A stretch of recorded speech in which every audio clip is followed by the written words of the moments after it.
Anong mensahe ang kailangang marinig ng mga Leo sa period na to? Pwedeng nangyayari na itong magiging reading natin or mangyayari pa lang. Kung hindi man para sa inyo itong magiging reading natin, edi baka para sa someone na malapit sa inyo o sa someone na kakilala nyo mismo. Baka may lumabas na gender mamaya, gawin nyo na lang energy, masculine at feminine energy. Pwede rin naman na wag nyo nang pansinin ang gender. Hindi ko masasabi kung anong magiging reading, kung positive ba o negative. Depende sa kung anong mapipick up kong energy. Walang masama kung papanorin ang sun, moon at rising sign.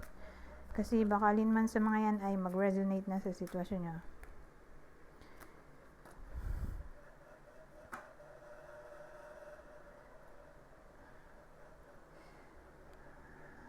Ayusin ko lang. Sandali.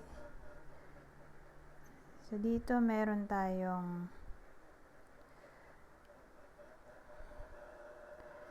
Page of Wands, Seven of Swords, Magician, Six of Pentacles. Ito ang bida natin.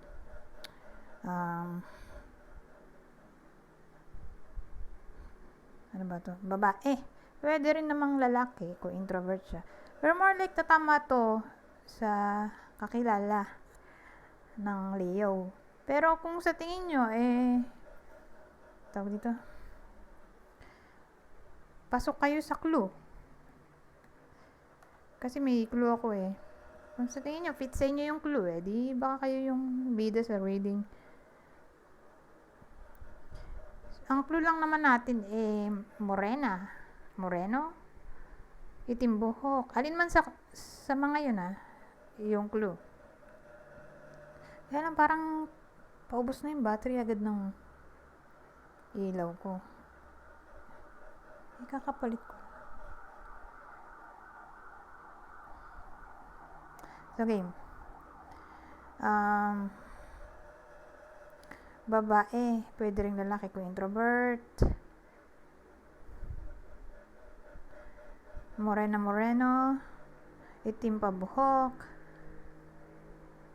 18 to 25 years old.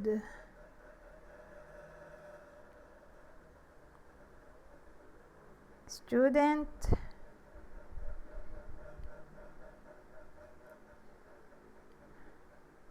Yun na lang. Ano to? Bakit may tayo? Seven of Swords, Magician, Six of Pentacles. Ano tong Seven of Swords? Kaya nang na-alarma ako dito sa ilaw natin. Batag. Kaka-charge ko lang nito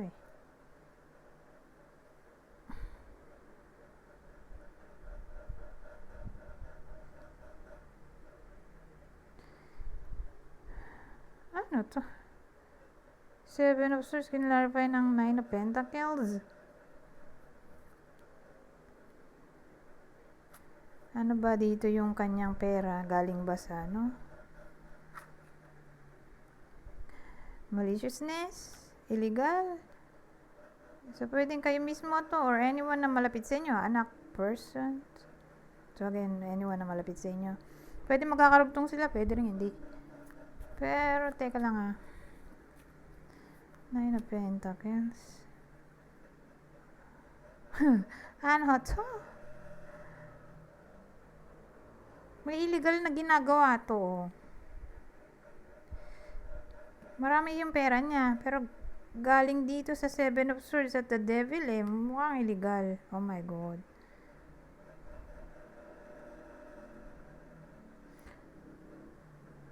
Or, kung di ganun baka gambling. Isa gambling?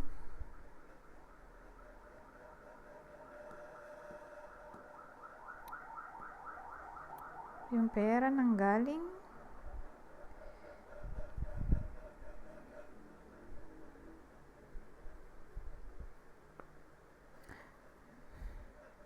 Beware. Sa ganong klaseng topic. Easy money, easy success. Who knows, baka ofera ng iba sa inyo ng ganong klaseng sitwasyon. Let's say, investment daw, kuno, pero investment scam pala.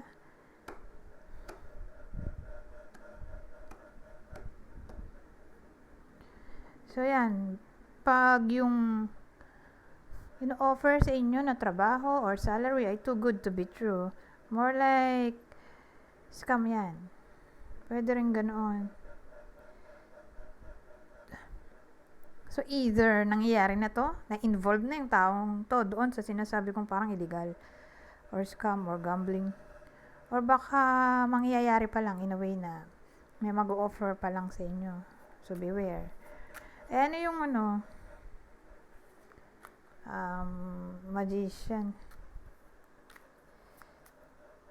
Eto, magician. Well, sa case na to, may Queen of Swords, oh. Hindi naman niya kauri to. Kaiba sila ng suit. Sino to?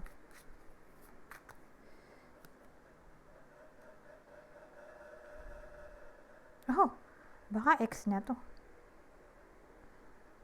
Oh, baka yung iba sa inyo, itong bida natin, yun na lang. Yung bida natin, tinatry i-manifest yung ex niya, oh. Eh, kaya pares lang babae. Who knows? Baka woman to woman connection. Eh, kasi may desire dito.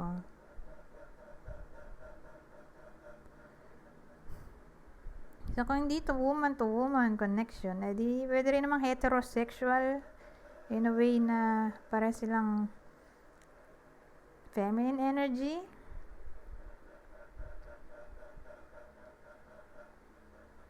So, again, maaaring minamanifest nito yung ex-partner niya. Ito kasi yung desire niya eh. May desire pa rin siya or passion, intimacy dito sa ex-partner.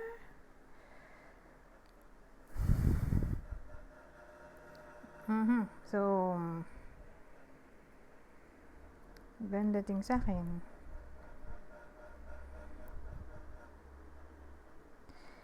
Mukhang crush pa rin neto tong ex-partner eh, kasi pwede rin tong inspiration.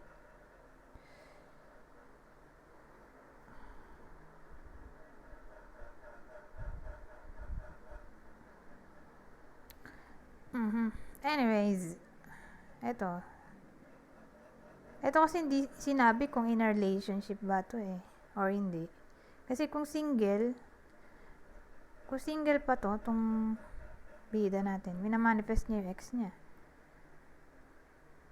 Eh kung in a relationship eh, ganun din. Whether single or hindi, parang na-manifest niya yung ex niya eh. Kasi pwede rin tong flirty person eh. Kung saan in a relationship na siya, gusto niya pa rin ex niya, pwede rin ganoon. Anyways, ano to? Six of Pentacles.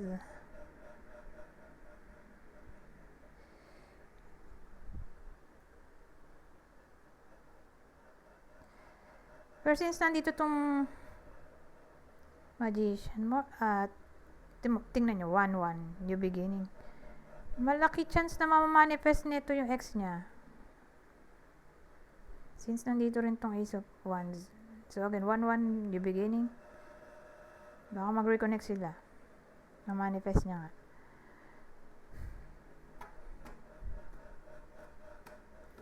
Or baka reconnected na sila. Minamanifest niya na bumalik yung intimacy nila sa isa't isa. Eh, ano yung Six of Pentacles?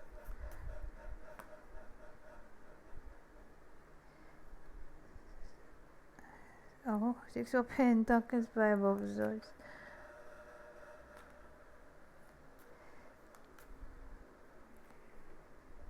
Oh, at least nandito to. Justice. Hindi nakita, Six of Pentacles to. Clarify ng Five of Swords. Justice.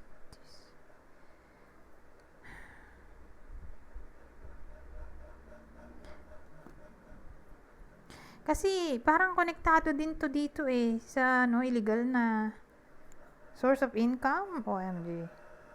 Kasi nandito tong Five of Swords Pwede rin kasing deceptive card yan Or hollow ba yun? Saan ba nabasa yun? Hollow victory? Ewan ko kung may term bang ganun. Hollow, shallow, or nanalo siya sa dirty na paraan.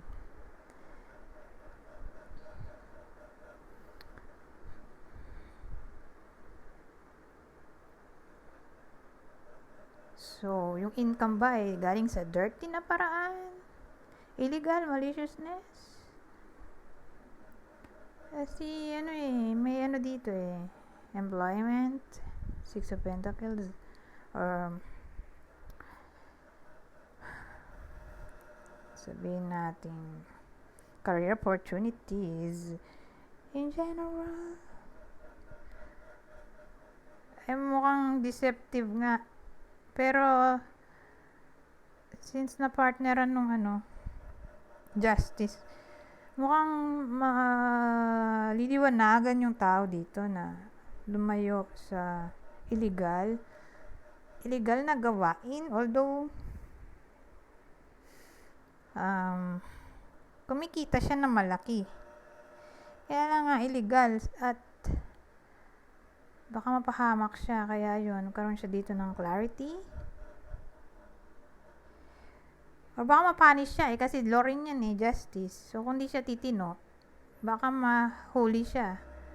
Or mapanish nga siya dito. Or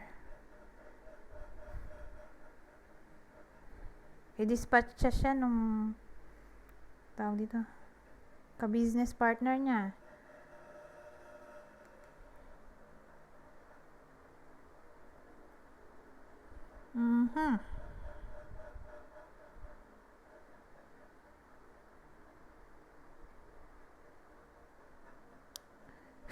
Sabihin natin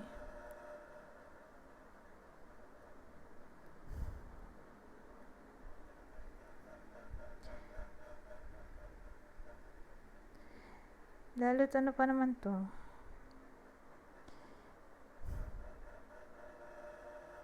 parang karma rin to.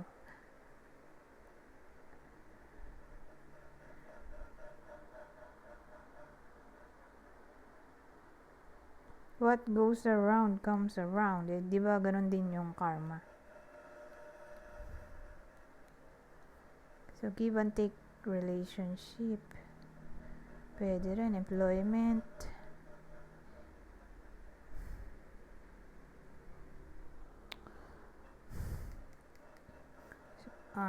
So, again, mag-iingat dito yung taong gumagawa ng illegal. Baka mahuli siya ng police. Or tawag dito, alagad ng batas. Or baka mismong ka-business deal niya, business partner, kung illegal yan, baka i-dispatch siya.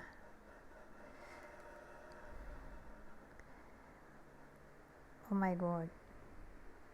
And the thing,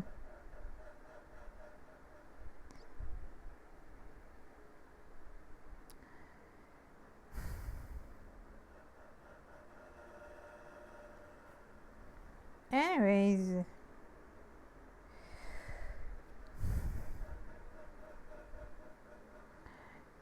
blessing sa illegal na gawain to pag pinagsama natin lahat.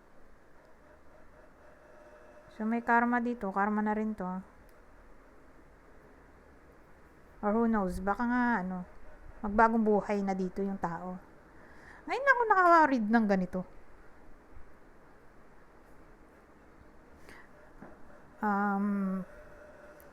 Taong gumagawa ng anomalya or illegal.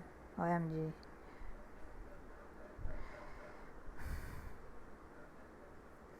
Ayun.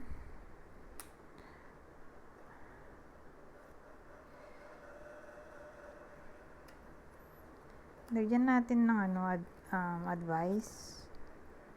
Since medyo negative yung reading natin. Kasi gumagawa ng anomalya yung tao dito. Hindi ko lang alam kung saan niya ginagawa. O ano yung anomalyang ginagawa niya ngayon. Pero yung pera niya more like, malaki yung income niya or nakukuha niyang pera, sweldo. Pero galing nga sa kasamaan or illegal.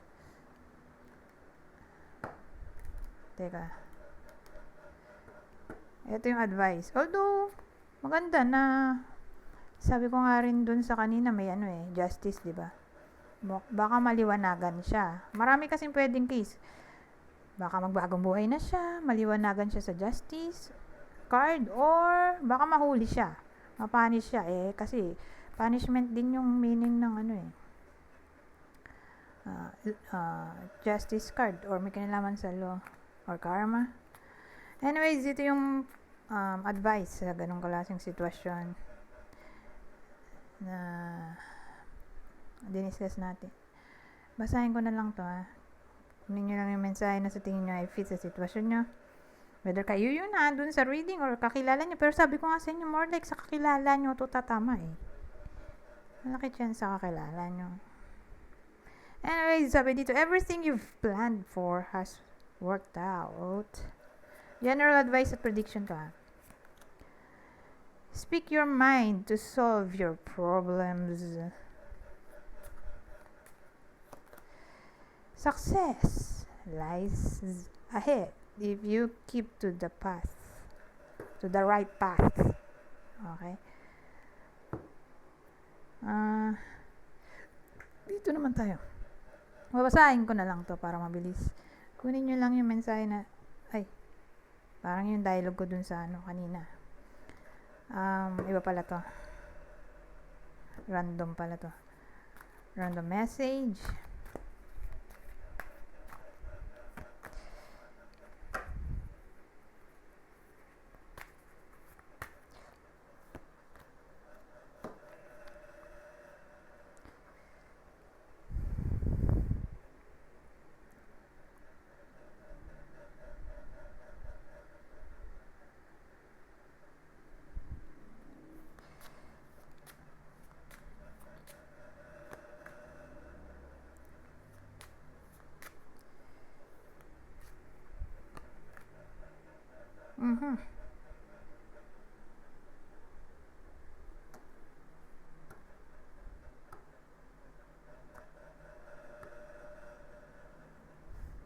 Ano nga to?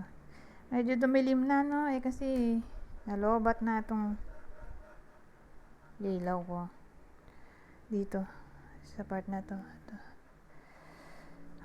Ano kaya to? Resting tree, patience, stillness, spirit whisper, divine guidance, higher knowing, rider,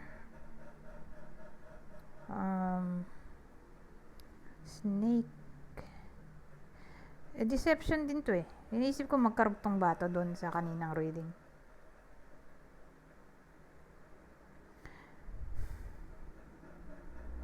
Na parang ang dating kung magkarugtong sila doon sa reading kanina,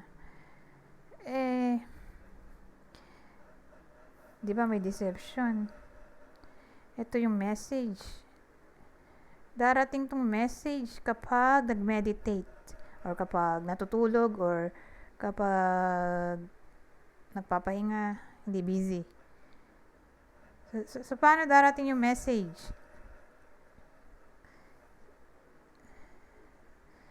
Sa pamamagitan ng intuition. So again, ang dating wisdom to Wisdom, darating, ang involvement ng wisdom ay may kinalaman sa deception.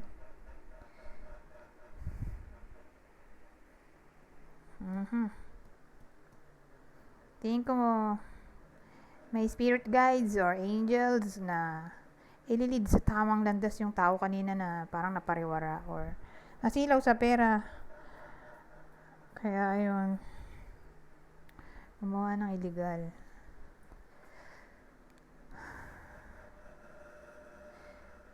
Ayan, may spirit guide or angel na mag-advise sa kanya kapag natutulog siya.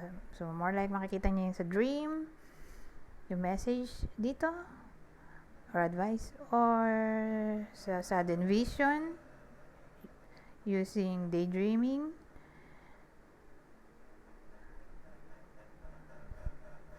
Ay basta ganun, ang dating sa intuition or psychic ability. Makukuha yung wisdom regarding dito sa deception. So again, parating pa lang yun.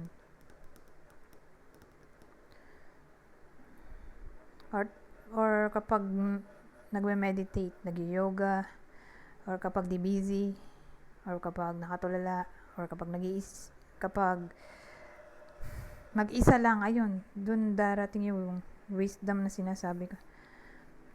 Pero kung di magkarugtong, kasi ang dating sa akin, intuition din to Yung pangalawang senaryo, yung intuition din, ganun din. Makukuha sa pamamagitan ng katahimikan, kapag nag-yoga, nagme-meditate, natutulog, pag di busy. Intuition ganun dating. Intuition regarding deception. So, malawak yung topic ng deception pwede rin kasing cheating to. So, kung wala tong kinalaman doon sa illegal kanina, edi cheating to. May someone na nag-cheat. Kung ito ay third party, probably someone new. Dito, ex-partner. Yung other woman, di ex-partner, kundi someone new. Okay?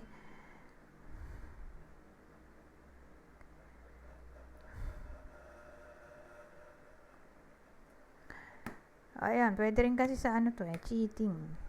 Saan may other woman.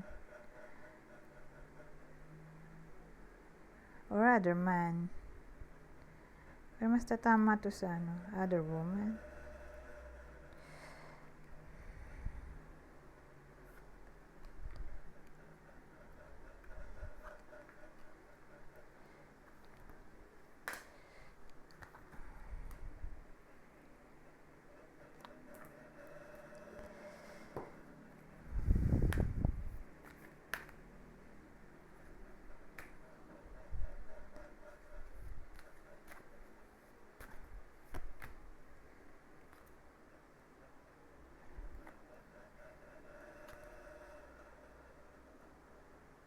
Ayan. Kaya lang yung liwanag pala.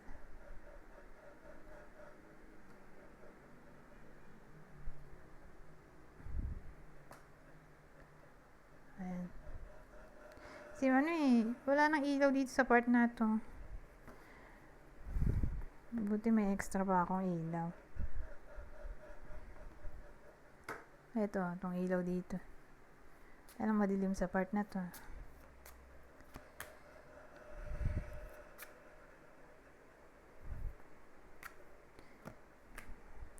May rapier tayo. Clouds pa doon. Pero maganda to.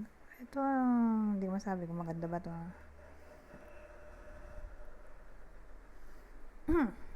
Basahin natin. Ito Basahin ko. Gaia's Garden. Fruition abundance. Reaping what you sow. Ito, the Arrow Master. Hitting the mark, intention, detachment. Ito, rapier to Rapiers. Ito, clouds.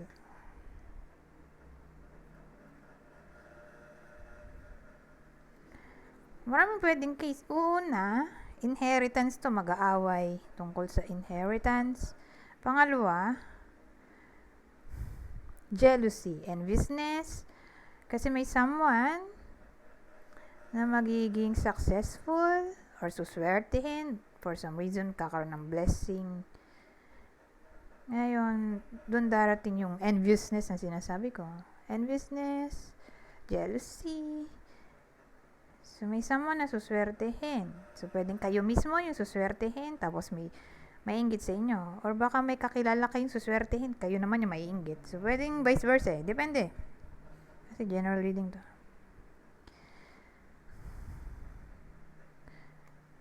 Oh, may hitting the mark kasi tayo eh. So, parang dating naka-jackpot siya. Nanalo. Sinuwerte. Pumasa ng exam. O, isipin nyo, ang ganda nito. Provision, abundance, reaping what you sow. Isa na rin dyan yung karoon ng magandang salary, tumaas salary, promotion, karoon ng magandang work, naging famous. So, again, more like, to? May inggit. May inggit ang mangyayari. Jealousy, enviousness.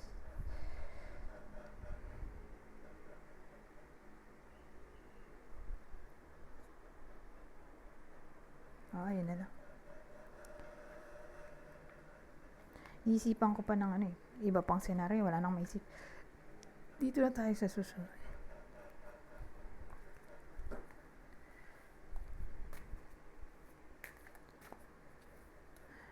Liwanag naman ng ilaw dito. Nasakit sa mata. Kaya kailangan magtiis. Kundi madilim. Tumatama sa mata ko kasi yung liwanag. Sensitive pa naman yung mata ko sa sobrang liwanag.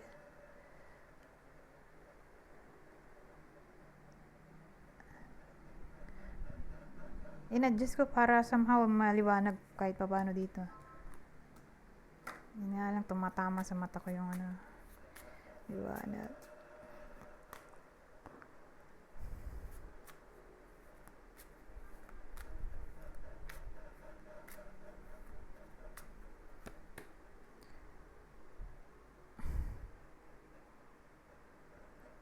Ano to?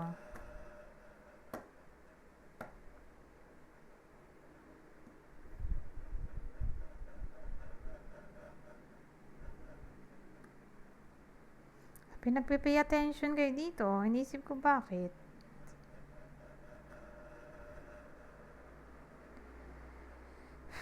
Basahin ko muna, The Hawk. Prince, spirit communication. Paying attention. Ito. Spiral dancer. Circuitous route. Perception. Ito naman ay sight. Letter. Pinagpipay attention. Bakit?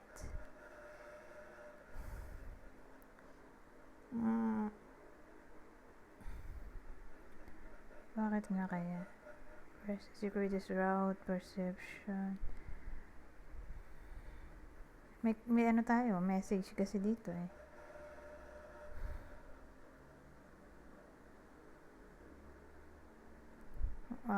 Una kong naisip ay baka maging prone sa indecision ng iba sa inyo. May mga decision na hindi agad mahaharap ng iba sa inyo. Beware.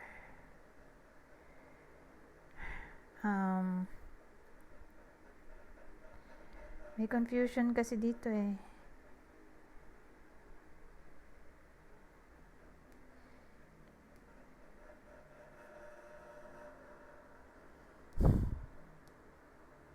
Baka may kinalaman to sa message. May something sa message eh. Na para bang may something wrong.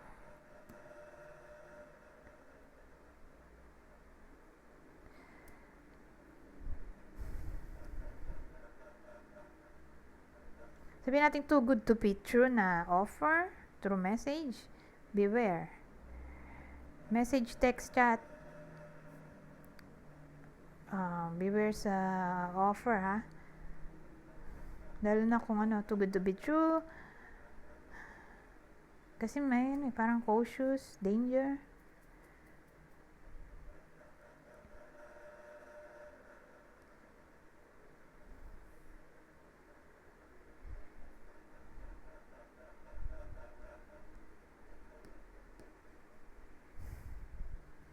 wag magpo-promise kapag masaya. Beware, pay attention sa thoughts ng iba sa inyo. Wag magpo-promise, baka hindi nyo magawa. So pag ganun hindi nyo magawa, baka pahamak kayo, or baka mainis yung pinangakuan nyo kasi hindi para matutuloy.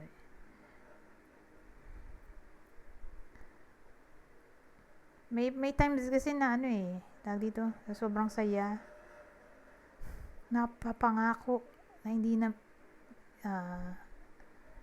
nalagay nilang sarili sa sitwasyon na naipit sila.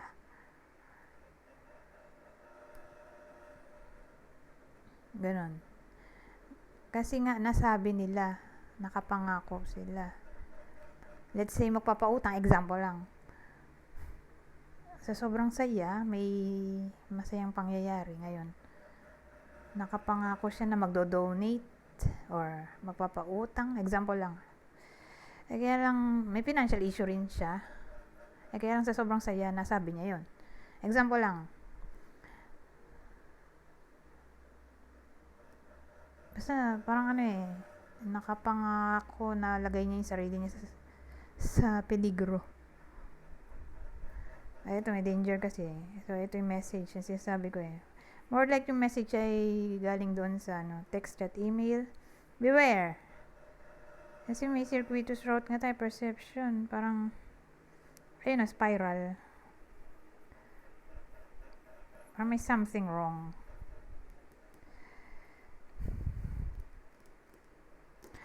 Anyways, rin to, paligoy-ligoy na mensahe. Baka ma-experience ng iba sa inyo yung mixed signals mula sa someone na interesado kayo. Baka ma-feel nyo yun, mixed signal, mixed emotion. Baka masa yung iba sa inyo sa wala. Dahil na kung kausap through text, chat, email, letter, baka friend zone ng iba sa inyo, pwede rin dito. Kaya pay attention. Anyways,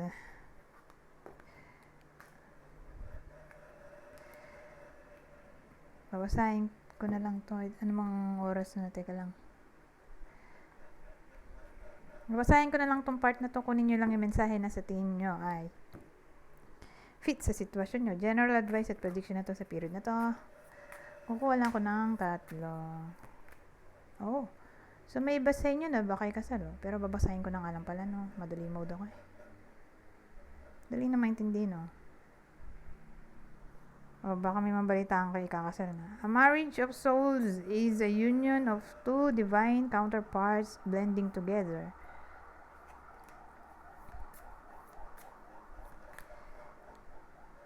Learn.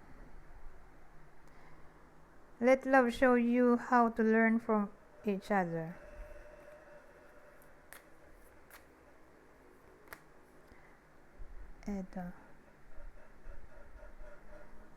Universe. The universe is guiding you to that special person.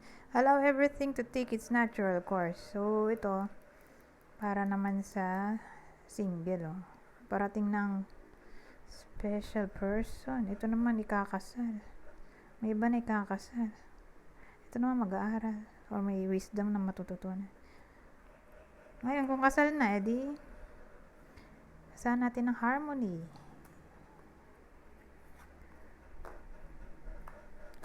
Anyways, hanggang dito na lang. Goodbye for now.